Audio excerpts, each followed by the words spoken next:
उसका पतन करा देते हैं। पहला, कर्तव्य अकर्तव्य के विषय में विपरीत धारणा होना भारी दोष है। इसीलिए सत्संग और शास्त्र स्वाध्याय करना ही चाहिए, जरूरी है। जैसे प्राणों के पोषण के लिए अन्न जल वायु जरूरी है, ऐसे ही हमें जीवन यात्रा के लिए सत्संग जरूरी है, शास्त्र स्वाध्याय जरूरी है।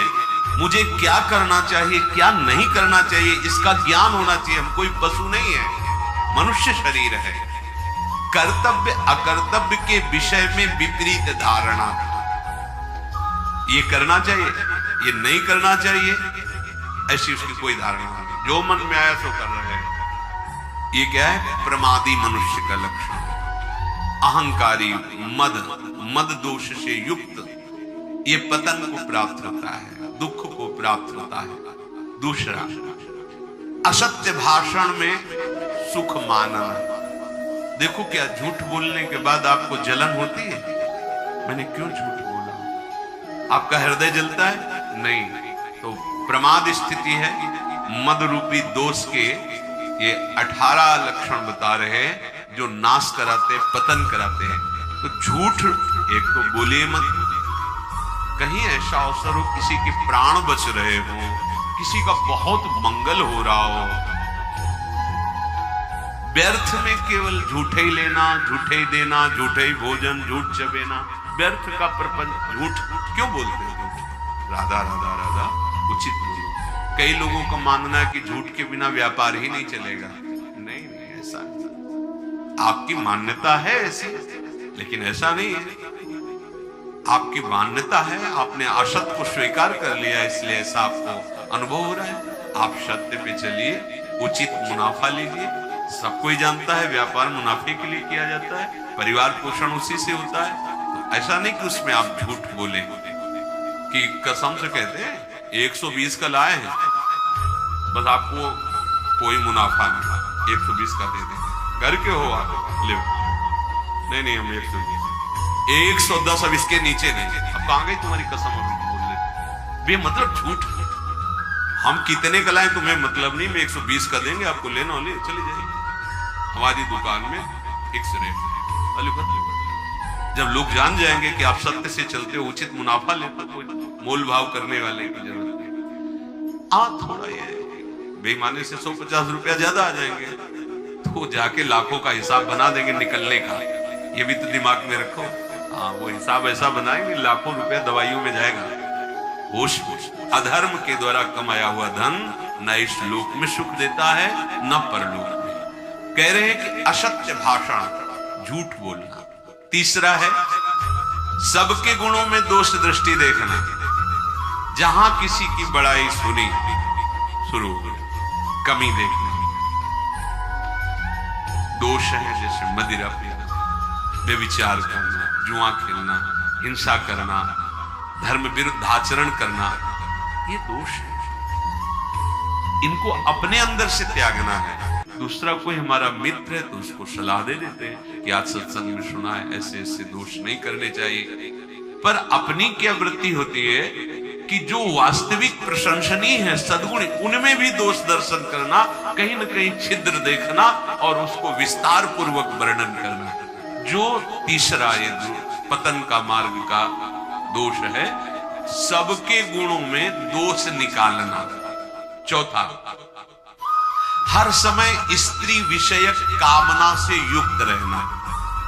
जिधर दृष्टि जाए जहां भी स्त्री शरीर में, बस गलत भाव से देखना।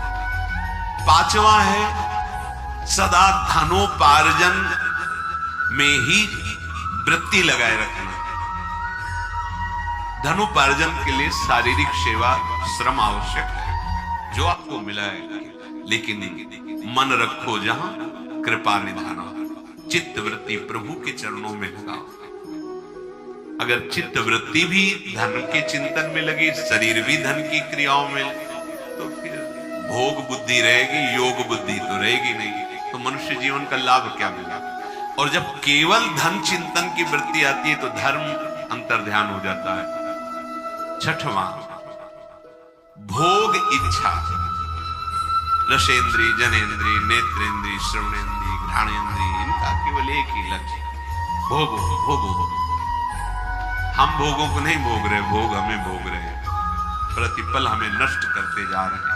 आयु, शक्ति, श्वास सब क्षीण हो रही, समझ में नहीं आ रहा, बस बहुत मलिन हो गई है। तो शास्त्रों में, संत वाक्यों में अरति और परम कर्तव्य की विस्मृति, परम कर्तव्य भगवद स्मरण, प्रभु को भूला हो। ऐसा जीवन है कि लगा है अमृत तो खा के आए हैं, मरने की तो याद ही नहीं है, बस कमाना, खूब भोग भोगना, बाल बच्चे, बस इतने में सीमित है। अरे भाई ये तो यात्रा है, लेकिन लक्ष्य कहां है, जाना कहां है तुम्हें? कुछ क्षण के लिए तुम्हें है, ऐसे ब्रह्मलोक से देखो तो यहां कुछ क्षण जैसा लगता है। एक बार वो महाराज रविवर, बलराम जी की प्रिया का क्या नाम, रेवती, महाराज रेवती, वो ब्रह्मलोक गए कि ब्रह्मा जी से पूछ लेते, कई राजकुमार देखे थे, उन्हीं से पूछ ले तुम भाग्य में कौन सा दूल्हा लेके हो, सीधे बता दो हम कहां ढूंढे। वहां गए तो वहां नृत्य हो रहा था, थोड़ी देर रुके रहे, जब नृत्य आदि हुआ तो ब्रह्मा जी को प्रणाम किया, कैसे आए? बोले पुत्री ब्याह योग्य है, 2-4 कुल के राजकुमार देखे हैं, उनमें से कौन है आप ही बता दो, क्योंकि भाग्य रचयिता तो आप। उन्होंने नाम बताया कि अमुक अमुक राजकुमारों को। अरे बोले पता है उनकी कुल परंपरा नष्ट हो गई। बोले क्यों? बोले जितनी देर तुम नृत्य देखे हो न जाने कितने युग बीत गए यहाँ के, समझो वहां थोड़ी देर सभा में नृत्य हुआ तो यहाँ युग के युग बीत गए। तुम्हारा कितना समय, 80 वर्ष, 100 वर्ष। प्रिया प्रीतम भगवत चरणारविंद का चिंतन, भूले हुए कर्तव्य की विस्मृति, परम कर्तव्य की विस्मृति। अधिक बोलने वाला मिथ्या बोलेगा, प्रपंची होगा नहीं। साधक अधिक बोलने वाला बकवादी नहीं होता, गंभीर मुद्रा, मौन से कभी बोला तो मीठे और धीमे स्वरों में कुछ शब्दों। ये जो दंडता पूर्वक वाणी को व्यर्थ करते रहते हो साधक नहीं होते। हास परिहास ऐसे नहीं, गंभीर। वो हर इंद्री की ऊर्जा शक्ति को संचित करते हैं और उसी के बल से विषयों पर विजय प्राप्त करके निरंतर भगवदाकार वृत्ति करते हैं। आप देखो नेत्रेंद्री को बंद कर दिया गांधारी। जब सुना हमारे पति धृतराष्ट्र बाह्य नेत्र रहित है, बंद कर दिया, पट्टी बांध ली। देखो कितनी ऊर्जा शक्ति एकत्रित कर ली।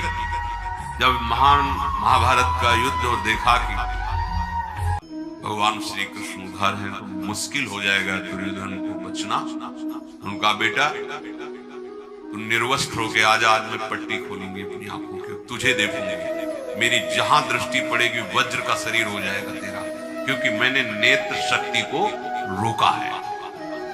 ये जो आप खर्चा कर रहे हो ना, ये नासाग्र नाम चिंतन भजन, उसकी हर इंद्री में पावर जो है वो समिट रहा है और उसी से ऊर्ध्व गति को प्राप्त। जितना आप इंद्रियों को खर्चा करेंगे विषय सेवन में, उतने ही अध्यात्म से गिरते चले जाएंगे। देखो नेत्र खोला, वो तो भगवान ने लीला करके, बच्चे हो क्या, माँ के सामने ऐसे खड़े हो जाओगे, इतना तो ढक लो, पत्ते से ही ढक लो। भगवान अपने भक्त का प्रण पूरा करने के लिए कुछ भी कर सकते हैं। भीम ने प्रण किया था, जिसमें तुम ताल दे रहे हो कि बैठा लो द्रौपदी को निर्वस्त्र करके, इसी को महासंग्राम में तोड़ूंगा। तो अगर गांधारी की दृष्टि पड़ जाती तो भीम नहीं तोड़ पाते। वज्र का शरीर हो गया, चाहे जितना प्रहार करो कुछ बिगड़ने वाला नहीं। बस यहां सोनू ने कहा बेटा चुप कर, यहीं से मारे जाओ। देखो दृष्टि को रोका तो कितने सामर्थ्य किया गया।